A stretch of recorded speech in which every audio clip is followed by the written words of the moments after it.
Olá, eu sou Soraya Zonta e essa é uma série super especial que nós vamos chamar de Bioflix. Bio é vida, é sustentabilidade, é diversidade. Bio representa muitas coisas, inclusive bioarte, inclusive toda essa questão que envolve realmente o nosso trabalho. E o nosso trabalho é com vida. E é por isso que essa primeira série tão especial do nosso Bioflix, onde a gente tem muito a compartilhar com vocês sobre a cosmética natural. Eu tenho hoje a primeira convidada especial, que é ela, simplesmente, maravilhosamente, a Derma Green no Instagram, que é a minha querida amiga, parceira de collab, a doutora Patrícia Silveira. E não teria como chamar outra pessoa para esse momento tão especial, porque essa série ela começou com o intuito de levar informação, a informação que a gente vem pesquisando há muitos anos, e a doutora Patrícia, ela vai se apresentar também, ela nos presenteia diariamente com seu conhecimento dermatológico dentro da área da cosmética natural. E por isso ela está aqui com a gente hoje para falar sobre um tema muito importante, que é proteção solar natural, física mineral e vegana, e principalmente FPS. Todos nós temos muitas dúvidas em relação ao FPS 30, FPS 60, qual que é o ideal para cada tipo de pele. Então a gente está aqui hoje com essa especialista para trocar essa informação. Patrícia, bem-vinda. Obrigada, Soraya. Sucesso pro Bioflix. Falando um pouco de fotoproteção, né? O fotoprotetor acaba sendo muito necessário no nosso dia a dia, porque de fato é o que nos protege em relação a não só o envelhecimento precoce da pele, mas também em relação à formação de cânceres de pele, não só câncer relacionado à ultravioleta A, que seriam os cânceres mais que a gente chama de melanoma, do tipo melanoma, ou os cânceres relacionados à ultravioleta B, que são os carcinomas. Bom, a gente tem duas formas da gente avaliar os filtros, ou pela principal forma de fotoproteção, né? Então se ela é mineral física ou se ela é química. E a outra forma seria pelo número, né, do fator de proteção solar que eles têm na rotulagem obrigatória, através de testes que são necessários, né, pelo registro dele, grau 2 de risco pela Anvisa, se faz necessário o número do FPS na embalagem, e isso precisa de testes, que a gente sabe, né? Testes in vitro, testes clínicos, para a gente poder avaliar melhor não só o fator de proteção solar, mas também o PPD, que também se relaciona então à radiação ultravioleta A. Bom, o FPS é um misto, agora eu vou ter que editar, né? Não tem problema. O FPS, então... Obrigada. Peraí. Vai. Depois alguém vai ter que editar pra gente voltando do FPS. Então, voltando do FPS.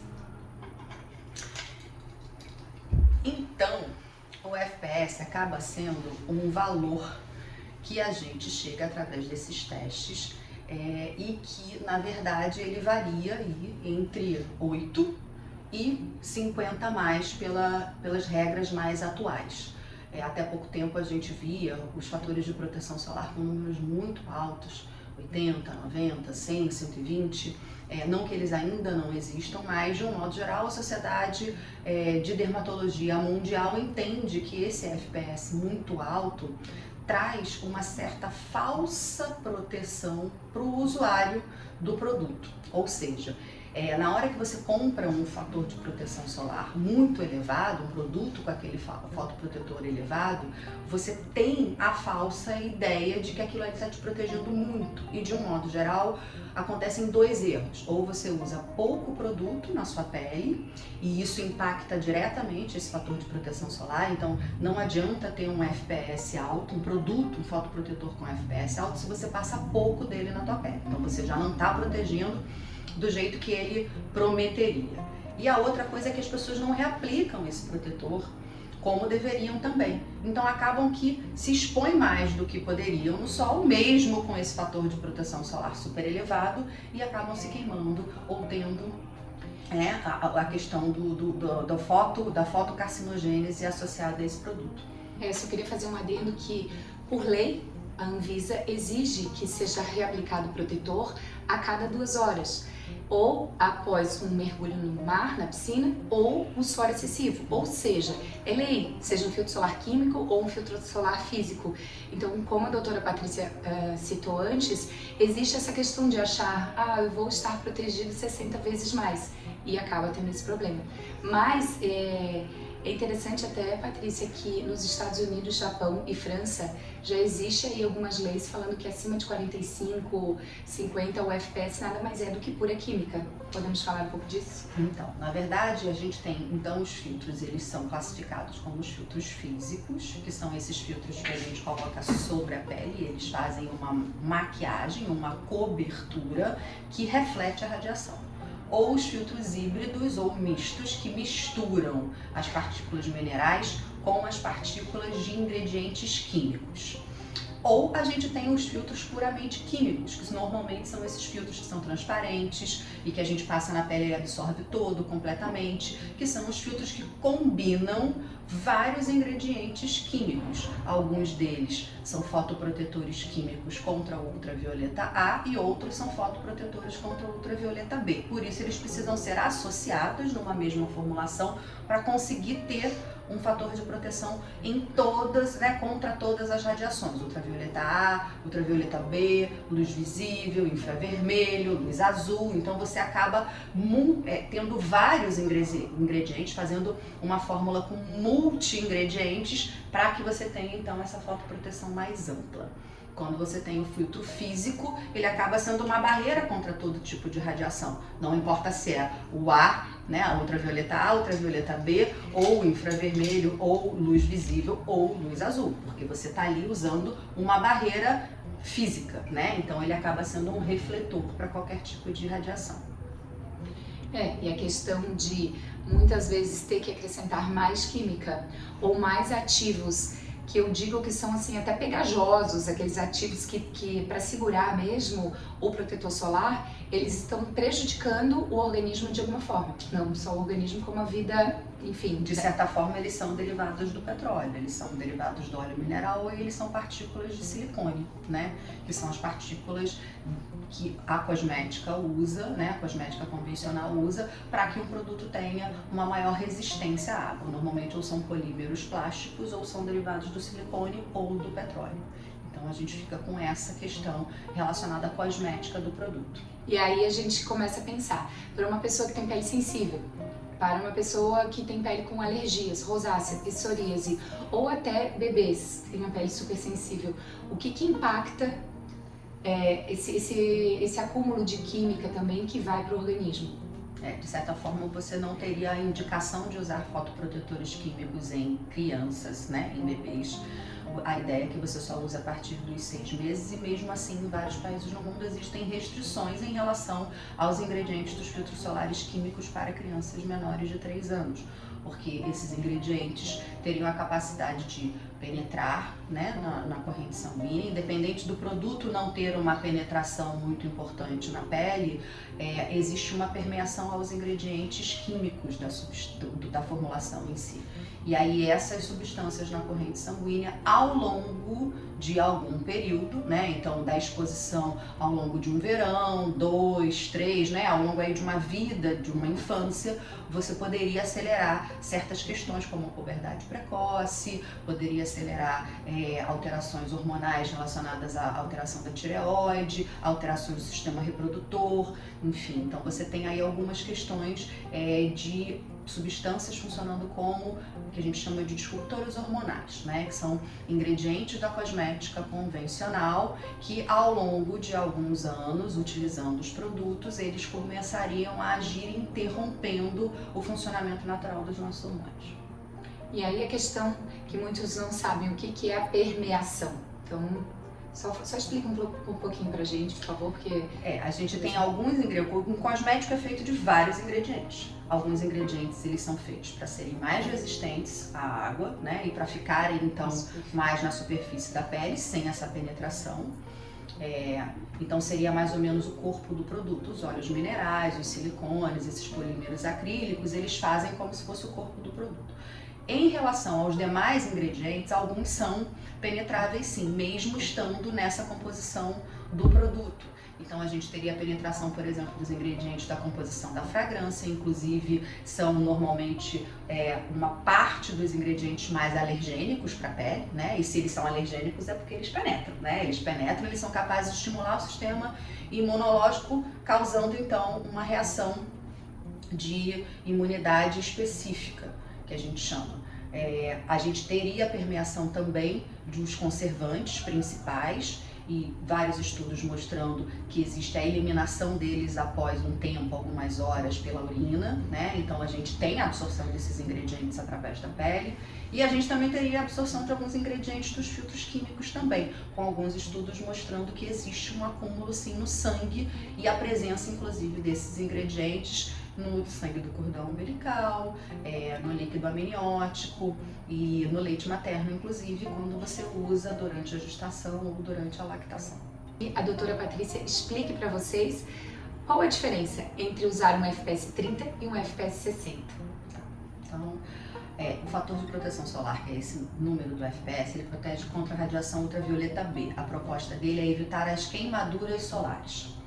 Então, esse número é o número que vai te dizer o quanto você poderia ficar a mais no sol se você não tivesse, em comparação com você não usando nada, né? Então, o FPS 10, ele te permite ficar 10 vezes mais ao sol sem que você estivesse comparando com você não usando nada. A questão cada um tem um tipo de pele, um fototipo. Você é um fototipo 1 para 2, eu sou um fototipo 2 para 3. Tá? Só pra gente entender aqui. E a gente tem uma infinidade de tipos de tons e de fototipos de pele, né? Então, o fototipo, ele é um marcador, uma forma de você identificar a sensibilidade da pessoa através da capacidade de pigmentação que essa pessoa tem. Né? A gente sabe que o pigmento melanina é a principal forma da nossa pele se proteger do sol.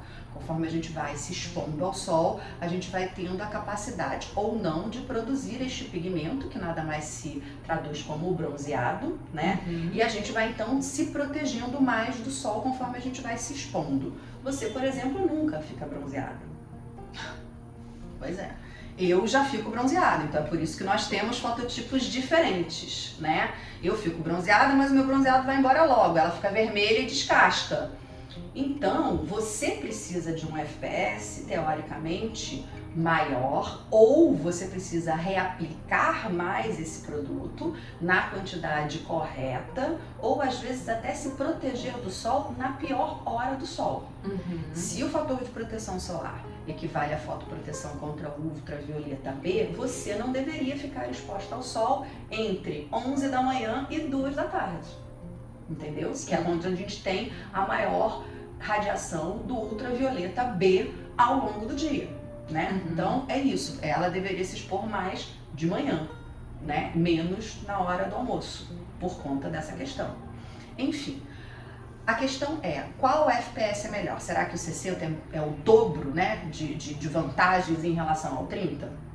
Né? Porque a gente tem o dobro do FPS, mas será que de fato ele protege o dobro? Isso não é bem assim. A gente tem um gráfico que mostra que a partir do FPS 30, você aumentar mais esse número, você não ganha em segurança ou em fotoproteção proporcional ao aumento do número. Então esse gráfico é o gráfico que mostra a curva de absorvância da radiação solar, principalmente ultravioleta B, em relação ao fator de proteção solar, em relação ao valor do fator de proteção solar.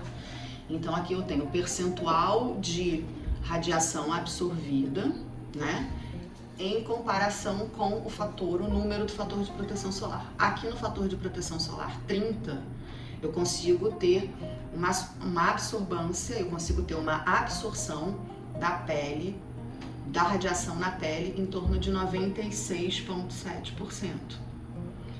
Em relação ao fator de proteção 60, eu só aumento 2% dessa absorção de fator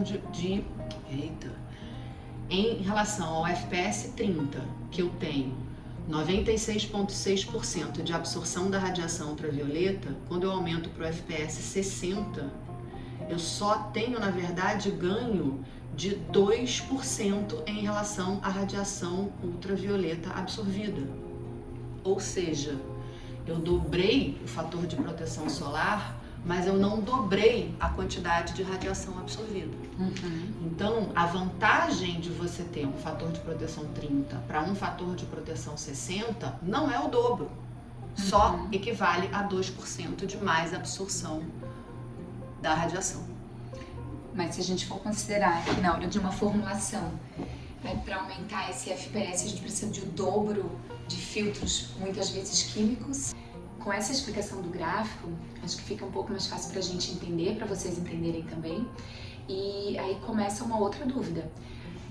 O percentual para uma formulação dessa sair do 30 para ir para o 60. No meu conhecimento de formulação, a gente tem que dobrar ou triplicar o percentual de filtros. E se a gente faz isso com filtros químicos, a gente está colocando mais química em um protetor solar. E aí, a questão que eu quero trazer um alerta aqui e pedir a ajuda da doutora Patrícia é o que essa química pode trazer para o organismo, para o resultado na pele ou até para o meio ambiente. A questão é que às vezes para você transformar um produto fotoprotetor de 30 para 60, eu preciso aumentar a concentração de ingredientes químicos, é o que você acabou de falar. Algumas marcas acabam associando, que são os filtros que formulam então os filtros mistos. Então eles associam os elementos minerais, o óxido de zinco e o dióxido de titânio, com alguns filtros químicos. Então eles fazem os filtros híbridos. Que ainda é melhor do que só um filtro químico, concorda comigo? Ainda é melhor. Aqui a gente só está fazendo um alerta para as pessoas conhecerem a diferença também de filtro físico e químico e não sem terem a falsa ilusão de que um FPS 60 é muito melhor e se ele for todo químico, digamos assim.